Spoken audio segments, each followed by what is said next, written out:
Tell us a little bit about yourself. So my name is Charles Ngo. I'm a 33-year-old affiliate marketer from New York City. I've been in this space a very long time. A lot of people know who I am from my blog, and I do a lot of teaching for affiliate marketing. So right now I'm running a lot of campaigns, and I also have my training courses. So as far as this year, what has changed? I released a pretty big newbie guide called The Ultimate Guide to Affiliate Marketing. So that was my big one of my big projects this year. So I designed like a course and I gave away for free to help beginners learn affiliate marketing.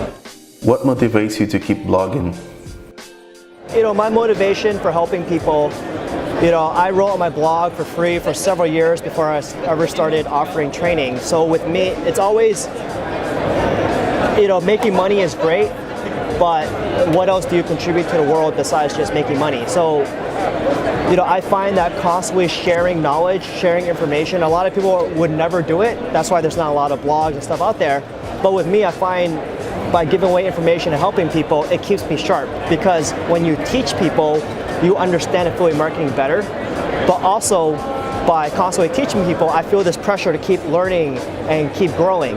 So yeah, there's a lot of make money online guys that do workshops, courses and stuff. There's always been, even before me. I think what separates me is a lot of my marketing is not, I drive this really cool car or I make all this money. I like to help people for free, and if they get a lot of value from our free information, I want them to think, wow, is this free information, is this good? How good is this paid information? So, I do have my courses, but I'm not like, hey, if you do it, you're going to be a millionaire. Imagine you are a newbie affiliate entering the industry today. Which vertical or niche would you choose? What would be your strategy for success? So if I were a newbie in 2018, then what would I be doing? I think, honestly, a big part of it is what's your budget. Because if you have a really small budget, then that limits what kind of campaigns you can run. But, instead of focusing on verticals, I've always believed it's better to focus on traffic sources. Because if I say something like you should run skin, well, you can run skin on mobile, you can run skin on PPV, you can run skin on Facebook, you can run skin on native ads. So it's more important what's the traffic sources to focus on. And I think in 2018 I would definitely focus on either mobile or Facebook traffic. What's the biggest challenge for a newbie in the affiliate marketing? There's so many challenges. I think I started a long time ago in 2008, 2009, and I remember back then running campaigns just wasn't so complicated. We didn't even have trackers back then.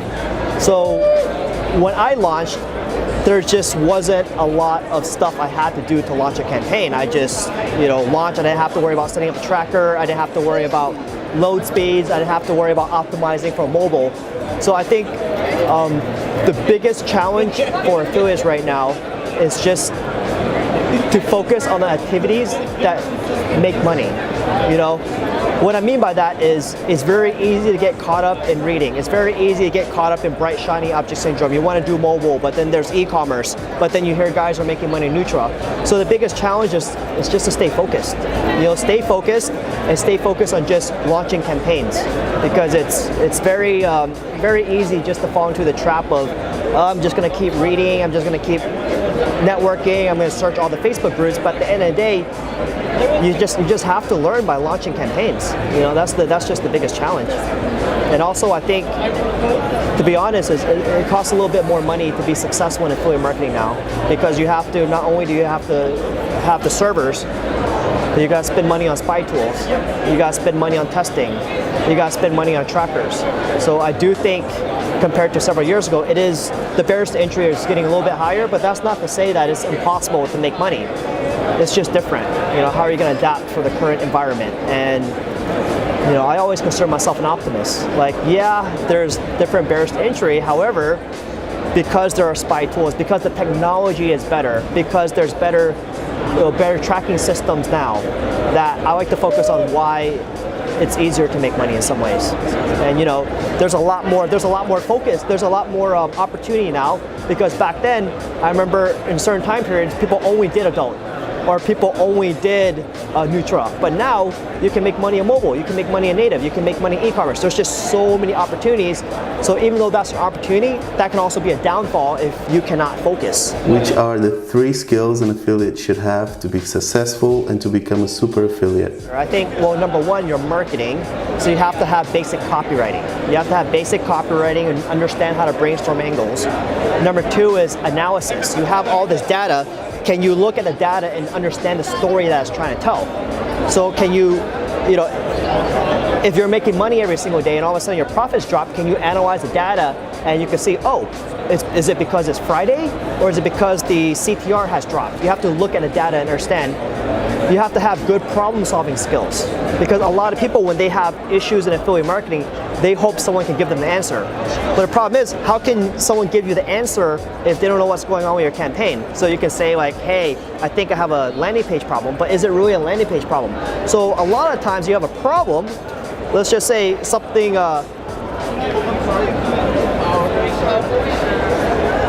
let's just say Facebook did something to your account. Well, no one knows the answer to that because 100 different things happen. Can you sit down and do problem solving? Finally, I would probably say just the ability to adapt. Because affiliate marketing is changing all the time, and a lot of people are just not accustomed to a business that changes so fast, because some people, maybe you're coming from a restaurant business, where restaurant business has been the same like the past 30 years. But if you're in an environment that's constantly changing, like your offer was hot last month, but maybe it's not hot this month, or all these competitors start coming in. So can you start adapting? Facebook makes a big change. Can you adapt? The market is now more regulated than ever before. What's the future of the industry, and what should affiliates take into account while promoting mobile content offers? I never like agree with the whole like something is getting harder. I like to think like it's changing, and if people are promoting something and the market is inefficient, like you are promoting offers that don't have terms and conditions, or you're promoting something that's obviously a scam. I mean, you have to understand like, hey, it's easy for a reason, because it's not following the rules. So what happens over time is like, yeah, now things are becoming more compliant, the industry matures. So I think as the industry matures, you have to start thinking, what are you doing that every other affiliate isn't doing? So you have to start really thinking about what's your competitive advantages, your competitive edge. Because a lot of people think you can just go in a spy tool, you can download a landing page, start running it, and maybe you can make money. But what's stopping 1,000 other people from doing the exact same thing? So you have to start thinking like, what's your competitive advantage? And some of them could be, some of the top affiliates are building their own internal tools, or maybe some of them are working with the advertiser to get more data on the handsets and stuff that are converting. So my point is just, as the industry is changing, you have to start thinking about what is your competitive advantage, and you just can't copy and paste campaigns or put in the bare effort. Because if you're putting in 10 hours a week of work and someone else is putting in 40 hours a week, how can you compete?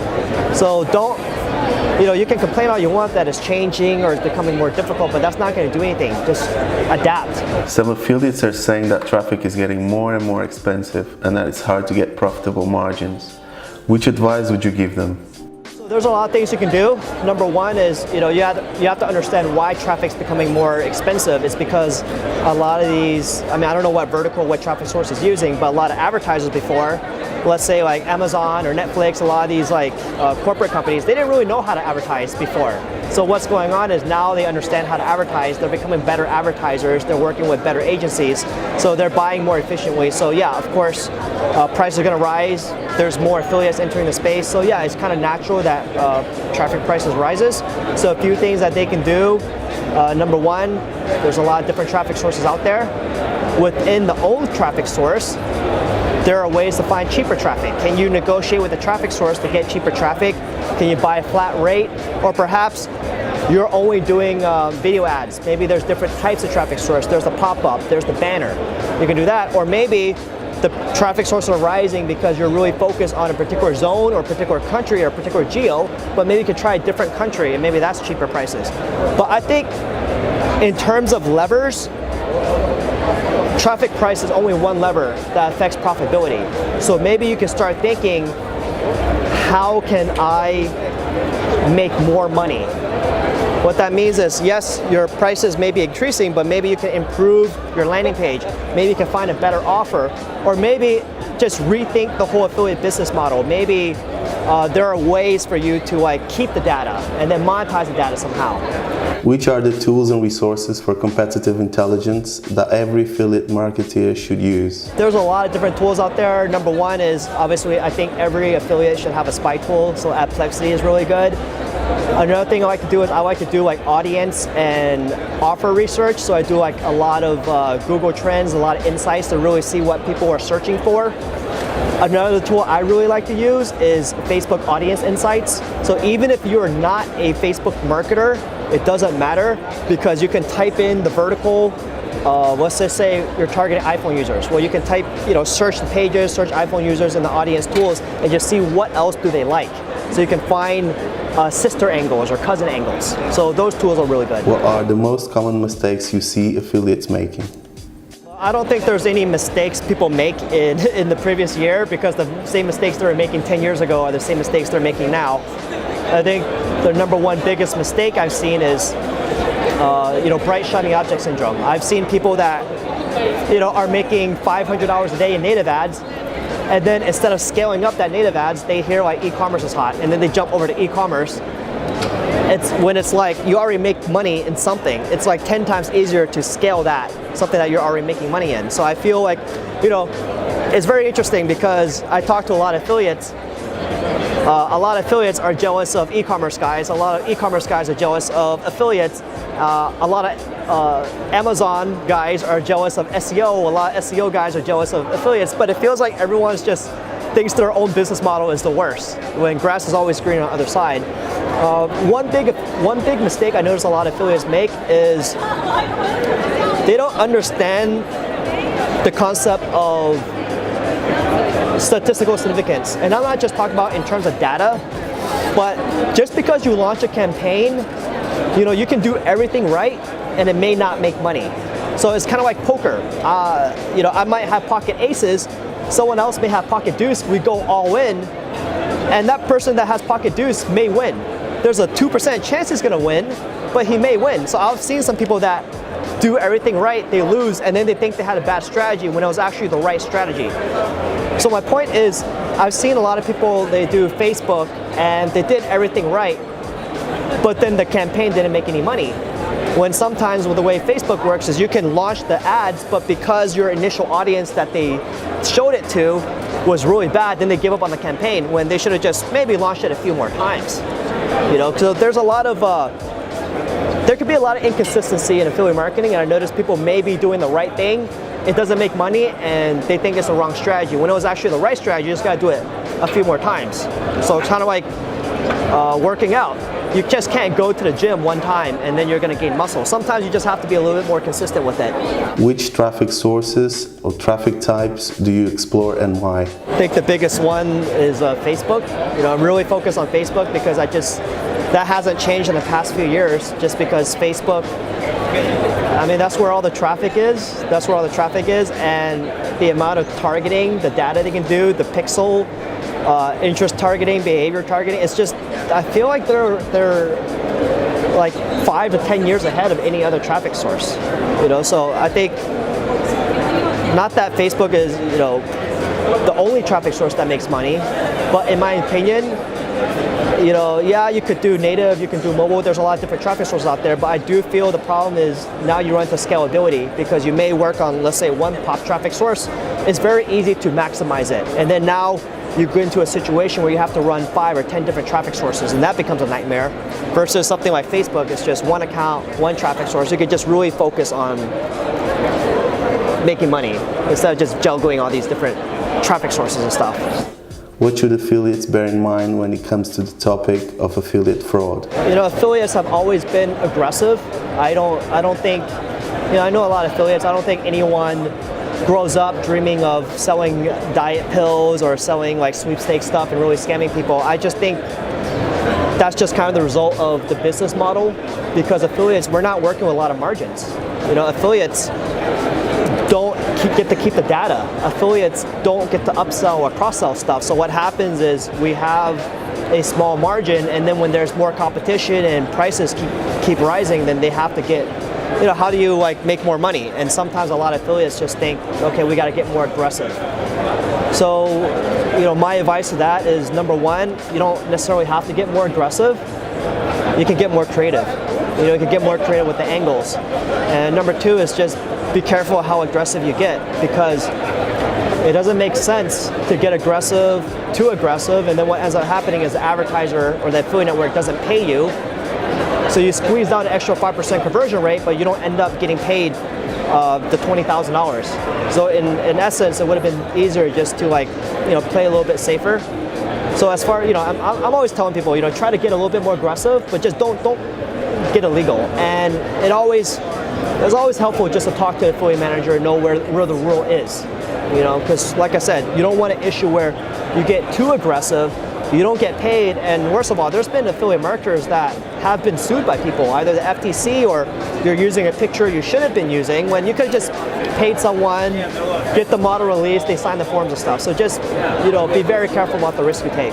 What can you say about the hottest affiliate marketing trends for 2018? Yeah, I hate this question because I get this question from everybody, and part of me feels like if I review everything, then I'll make less money. But two big trends, I do feel like, number one, in 2017, a big trend was to go towards e-commerce, and I do feel in 2018, a lot of people that went towards e-commerce are actually going to go back to affiliate marketing. So my reasoning with that is I do feel like e-commerce, the margins are getting a little bit tighter, whether it's because of more competition or rising Facebook prices, but I do feel that the margins are getting a little bit tighter. Whereas affiliate marketing, it's you can do 50, 100% at least, and it's not out of the question. Whereas e-commerce, the profit margin is a little bit slimmer. Typically 15 to 40%. So I do feel like the margin is getting a little slimmer, and also a lot of people are realizing they just like doing affiliate marketing. They don't like the actual customer service, managing a team, hiring people. So I do feel a lot of people who switch over e-commerce are actually going to go back to affiliate marketing, ironically. Another trend I do see is I do see the rise of e-commerce outside of Shopify. So what I mean by that is a lot of people, when they think e-commerce, they're thinking they're thinking like Shopify and drop shipping their own courses. But I think another option that I'm starting to see more is just straight sell products. I think the real benefit of that is a lot of these advertisers, they really know how to cross-sell, they really know how to upsell. So you can run something white hat, but you don't have to take care of the customer service. You don't have to take care of all that stuff. So I think there's going to be almost like this hybrid market of affiliate marketing and e-commerce. So those are two of my predictions. There's a lot of other trends that are happening, but I'd rather keep those to myself so I can make money from them. What were the biggest surprises in affiliate marketing in 2017? This didn't happen to me, but I do remember in earlier this year, a lot of people that were advertising on Facebook had a lot of difficulties. Maybe they were running multiple accounts, and then Facebook did a sweep, a ban, and then a lot of people had a lot of difficulty adjusting. So that was really surprising, just because some people I've seen who have always adapted weren't able to adapt. But that's why I mentioned earlier, one of the top skill sets is to adapt. You just can't be doing the same techniques every single year and expect to make a lot of money. This is a very dynamic industry, and when something changes, what are you going to do about it? You have to keep experimenting. You just can't sit there. You just can't complain like, oh man, things are getting hard, prices are rising. It's part of the market. If you have a restaurant and then a McDonald's or Chipotle opens next door, are you just going to sit there and complain, or are you going to fight back? So always just focus on adapting, and always just really, that's why I always tell people, stay lean. Stay lean. I'm very careful with my money. I've made a lot of money in affiliate marketing, but I'm not blowing it on bottles at the club and stuff like that. I keep my money, I reinvest it in my business, I reinvest in other stuff, and things can be up and down, but you just have to work hard and adapt. What are the opportunities and threats you think will come about in affiliate marketing? I think if there's any one thing I'm maybe worried about is possibly a lot of these like mobile cell phones. There's all these different rules and regulations that are coming out in regards to tracking. So that's the one thing I'm probably a little bit concerned about. Not too much, but I do feel a lot of there's been a lot of advertising that's a little bit intrusive. As far as, a lot of people are creeped out by the amount of targeting ability that Facebook has.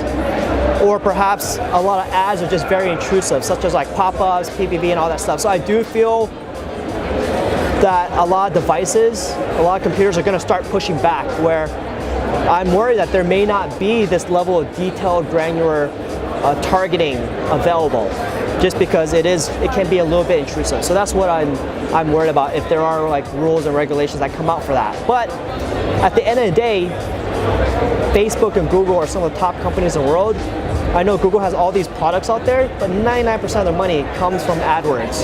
So I do feel there's going to be a lot of pushback and a lot of lobbying against that stuff, because that's how those companies make money. So I'm not too worried. Affiliate marketers, marketing is marketing. We always adapt. Any future plans you'd like to share with us? I have a lot of stuff in the works. I don't want to announce anything yet, just because I don't want to announce something and then change my mind. So we haven't really done our planning for 2018. What I'm really focused on in 2018 is just the same thing I've been working on in the past. I just want to keep writing articles, keep giving more value, keep making money in campaigns, and I just really want to focus on just building my brand and just being known for excellence.